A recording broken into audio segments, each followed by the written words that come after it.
Hey, everybody. I guess many of you have just met me from the book signing, so thank you. For those who stopped by and got the book, thank you so much. I really appreciate, wanting to, read words that, I wrote and said and stuff. Yes. Yes, thank you. And then, yeah. Overall, what we're going to do is we're going to talk about best practices for building an Iceberg-based lakehouse. So again, there's going to be a lot of things. Or best practices could cover a whole lot of things more than the time that we have. So we're going to focus on sort of 3 particular areas and just talking about sort of, hey, if I'm using specifically Apache Iceberg, what are some things that I should think about? So that's going to be the goal. And again, my name is Alex Merced. I'm now Senior Technical Evangelist here at Dremio, one of the co-authors of Apache Definitive Guide. I've worked as a developer for different companies in the past. And many of you have met at other conferences and spoken at different places, whether they're online meetups and whatnot. And also I host a bunch of podcasts. So I talk a lot is the point. But we're going to be focusing on at least 3 areas for best practices for managing your data lakehouse. So the first area is talking about your data, because oftentimes when we use databases and data warehouses, we don't think as much about this because the database or the data warehouse is doing a lot of this optimization of the data under the hood. So we're just basically adding records to the table, and how that data gets stored, well, we don't think about. But on your data lake, and specifically in your data lakehouse, when you have Apache Iceberg tables, initially you may be doing that maintenance yourself. Okay. Now I'm going to punchline ahead of time. You don't necessarily have to, and I'll talk about that afterwards. But if you don't have tools that kind of do this for you automatically, you have to think about things like, your Parquet files. Like first, my Iceberg table is made up of Iceberg metadata and Parquet files. Well, I want to think about how those Parquet files are written. Because Parquet files, they're going to let me group my data into different row groups, okay? And the benefit of a row group is that if I'm Dremio and I'm reading a Parquet file, I can basically take a look at metadata for each row group within the Parquet file and determine, hey, do I even need to read this row group? Okay, so if I have more row groups, theoretically, I could skip more row groups to speed up my query, referred to as predicate pushdown. But also, if I have more row groups, I'm storing more metadata about each row group. So there's a trade-off. Okay, so it's always about thinking about trade-offs. So if I were to have smaller row groups in the way I write my Parquet files, again, I can theoretically, if I have a lot of data with a lot of different values, that might improve my ability to prune row groups for a query engine. And it also could be better for parallel processing, because a query engine like Dremio can then pass those row groups to different nodes on the engine to do parallel processing. And again, better for memory usage, because you're not filling up the memory with all one big giant row group at any given time. That's good, but again, more metadata, because each row group gets their own set of metadata, so that could be a larger file for less records. Okay, and maybe not as great for compressing the data, because basically it's each row group will be treated differently. And when it comes to bigger row groups, well, that's less metadata. So if you're talking about really big data sets where one data file is probably going to have very similar records, you might prefer the smaller row groups, or fewer bigger row groups, because the data is going to be very similar. You're not going to be pruning the records in that row group as much. So in that case, you might prefer less metadata to prove the compression improvements you're going to get out of those bigger row groups. But again, bigger row groups could also mean more memory that's being used when you read those row groups. You're not going to be able to distribute. So there's only two row groups. I can only parallelize that by 2. Okay? And less predicate pushdown. So again, just think about how your Parquet files get written. Nowadays, oftentimes the tools that you use will kind of make a lot of these decisions for you. So if you're using Dremio and Dremio is writing Iceberg tables, it'll make a lot of these adjustments and setups for you. But at the end of the day, it's still important that these are decisions that do need to get made at some level when it comes to thinking about how does the data land in my data lake from my data lakehouse. And also be aware of it, so that way, if for some reason you ever hit some bottleneck or somewhere where you need to tweak, you know what are the different levers I can pull. Okay? Compaction. Okay? This is going to be another area where Dremio is going to be able to help you. But the basic idea here is, and this also has to deal with the way you partition tables and things like that. But bottom line is, you might end up with lots of files that might be big or small. But what you would prefer to have, especially for really large data sets, is fewer bigger files. Because every time a query engine like Dremio has to open a file, read it, then close it, then open the next file, that's going to slow down your query. So the less files you have for the same data, the faster that query can get run. So usually, again, you're using a data warehouse or a database, these kind of things are just kind of taken care of for you. But on the data lake, there's no process automatically compacting those files. Now, if you're using Apache Iceberg does have built-in Spark procedures that can help you do that for you. Dremio has an optimize command that can do this for you. But even better, if you're using something like the Dremio Lakehouse catalog, that we have on Dremio Cloud, we do have an auto-optimize feature. So that way, this kind of thing will just be done automatically for you. So that way, it feels more like using a database or a data warehouse where you just don't have to think about these things. Okay? But again, absent using some sort of optimization service, there's a few of them now available for Iceberg, which is one of the other big pros of using Apache Iceberg, is that generally, unlike other formats where usually you only have like one option for optimizing or managing your tables, Iceberg now you're starting to see a huge flourishing ecosystem of vendors who are offering optimization services. So while, I'm a big fan, of course, of Dremio services, but the idea that you have choice, and again, not vendor lock-in, that's one of the big selling points of Apache Iceberg. And the great thing is, again, Dremio, we're an open ecosystem, so whatever service you use, that catalog can still plug in to Dremio, and you can still use Dremio to run those queries. But compaction is also, again, an important thing to think about with how your data is stored. Okay, especially if you're doing something like streaming, where basically you're maybe only ingesting a few records at a time, so you're writing really small files. Okay, and it's something you also want to be careful when you're doing partitioning, because you may be like, yeah, hey, let me partition my table by like the first letter of everybody's name. That's great, but what if every time you ingest like 1,000 people, only one person has a name that starts with M, and now you're creating a bunch of small files in that particular partition that can affect your performance, and you can clean that up by doing compaction. Okay, so again, regular compaction, always a good idea.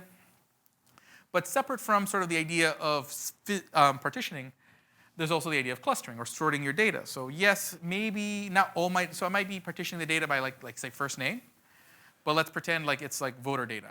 I might separately want to sort the data by political party, okay?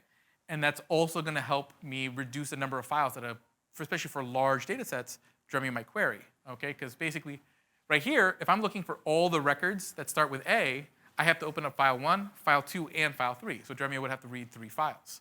But if I had sorted that data before I wrote the files, well, then I'd have 3 files, and I'd only have to open up file 1. So now Dremio has cut down the file operations by 1/3, and resulting in a much faster query.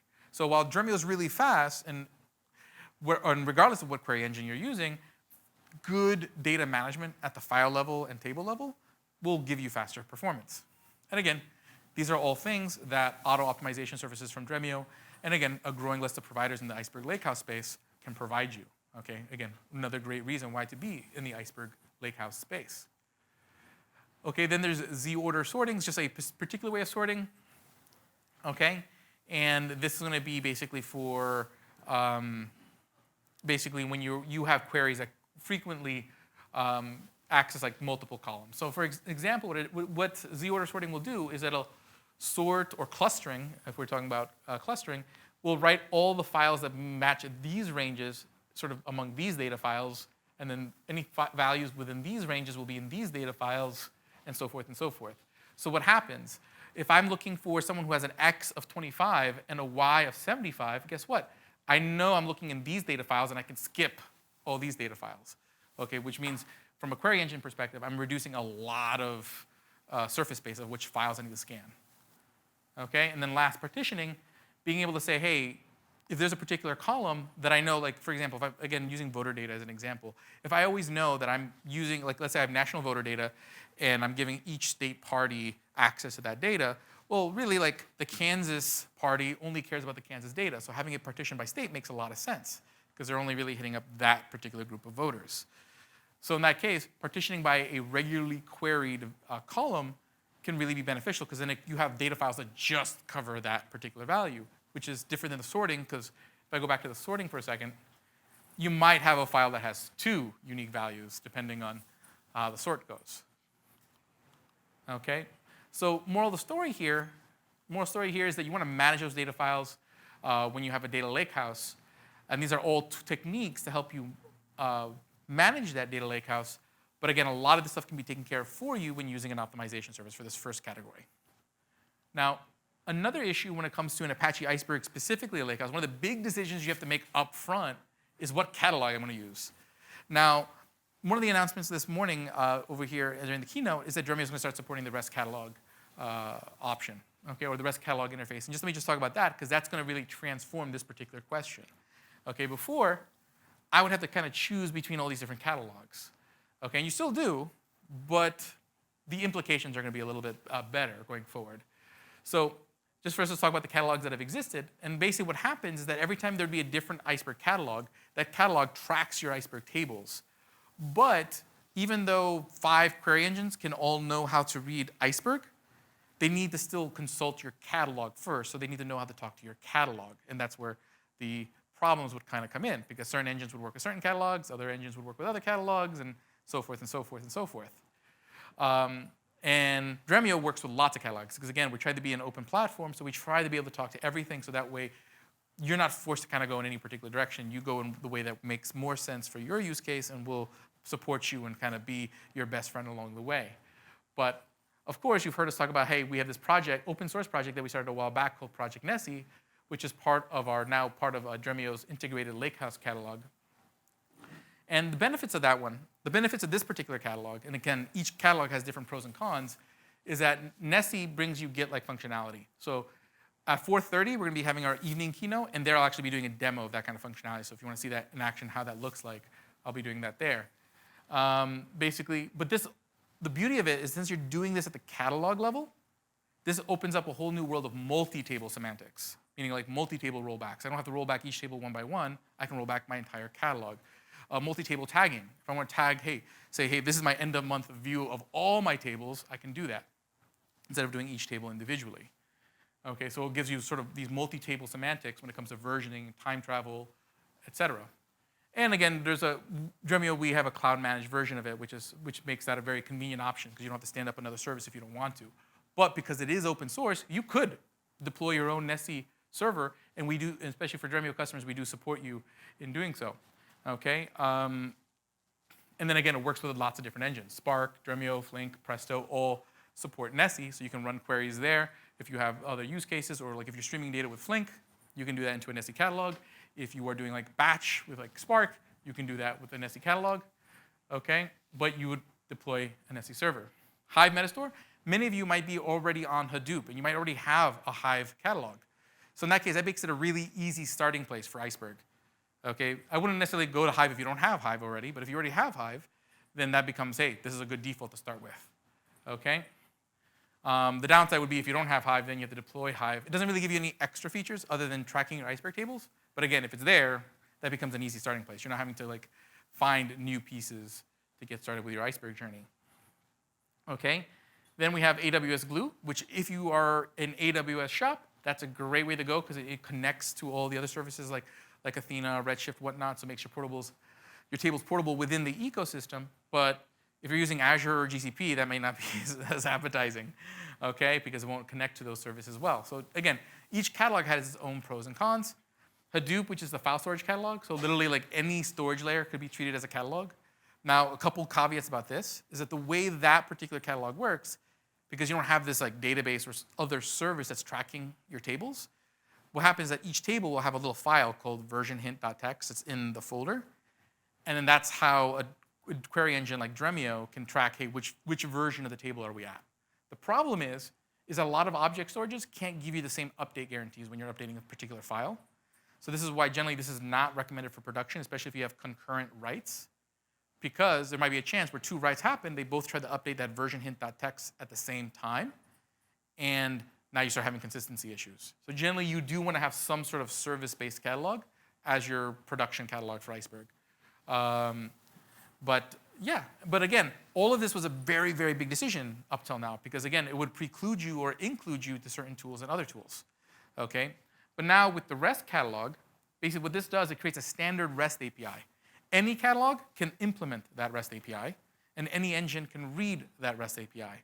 So that basically, as different tools and different catalogs adopt that REST catalog standard, basically what will happen is that a tool like Dremio can connect to absolutely any catalog and doesn't have to actually create an individual support every time a new catalog comes out, because one connector can connect to them all, and that one catalog can connect to all tools that support that standard. So basically, it'll eliminate that whole sort of compatibility question with catalogs, which will make the Iceberg story a lot simpler.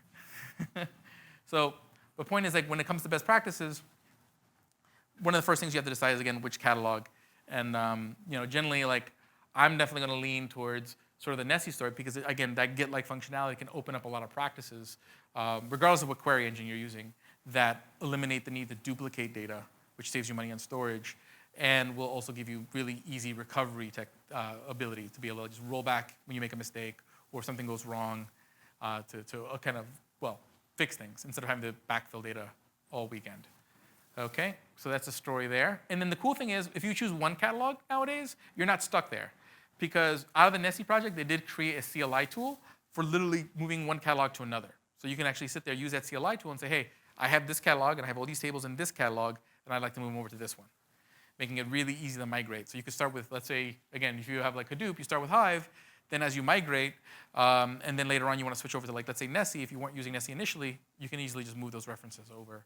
And it's, again, basically the whole catalog story has become less of a friction point than it used to be.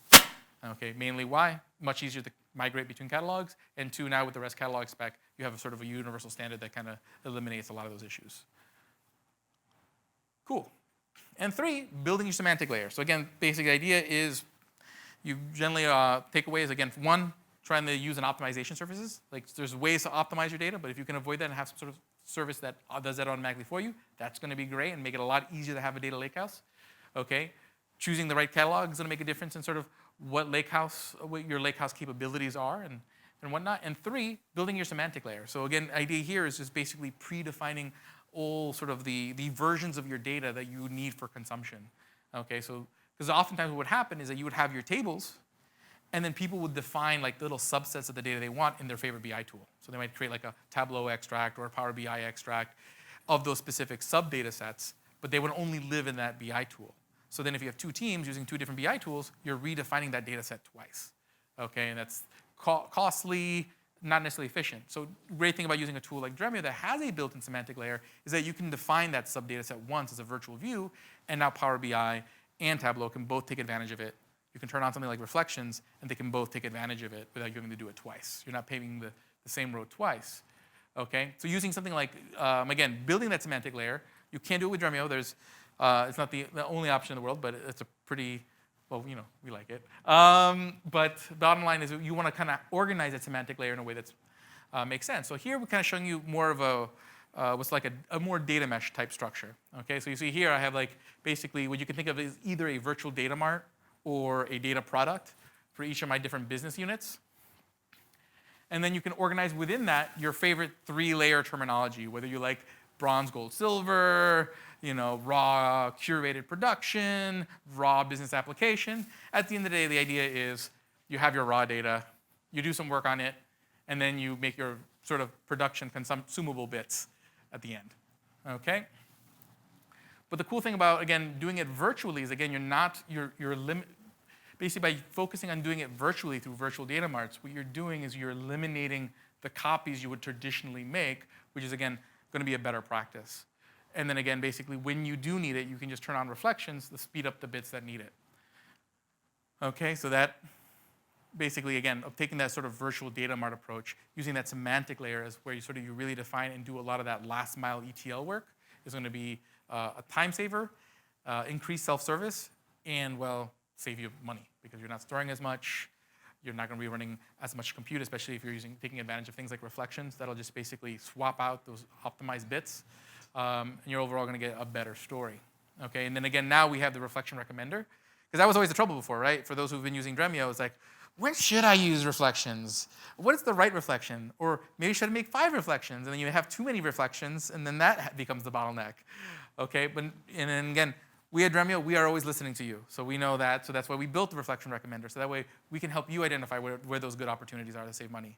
Okay, and then we have now incremental reflection. So that way, if your data is an iceberg, again, another reason why the Iceberg Lakehouse is so good is that now these reflections can be updated incrementally on top of that. So that way, instead of doing a full rebuild of reflections periodically, you're just getting the alpha. So those reflections update faster. And yeah, and that works pretty well. So, and again, there's so much more to come, as you saw in Sender's keynote.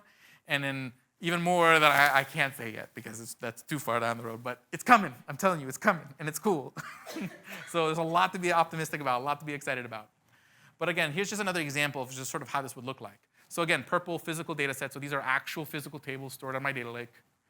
Okay, so I might join them. So like over here, this might be sort of like my curated view or silver data. Okay, and then I start generating these views sort of in that gold layer that are going to be what people actually build BI dashboards on. But since I'm using a virtual data mart and I'm doing this modeling virtually, none of these are copies. So again, we're not duplicating any data. But because of that, what's happening? Assuming I'm not using reflections, well, when I run this SQL, it's rerunning this SQL, which is rerunning this SQL. And after so many layers of views, that's going to add up. But again, I can just, in the past, what we would do is I would go create like a BI extract or a materialized view, and then basically this would create other abstractions. And if I created a materialized view, what would I have to do? I'd have to go educate my analysts. Like, don't query business view E, query the materialized business unit view E. Because if they accidentally queried this name, they'd still end up with the same problem.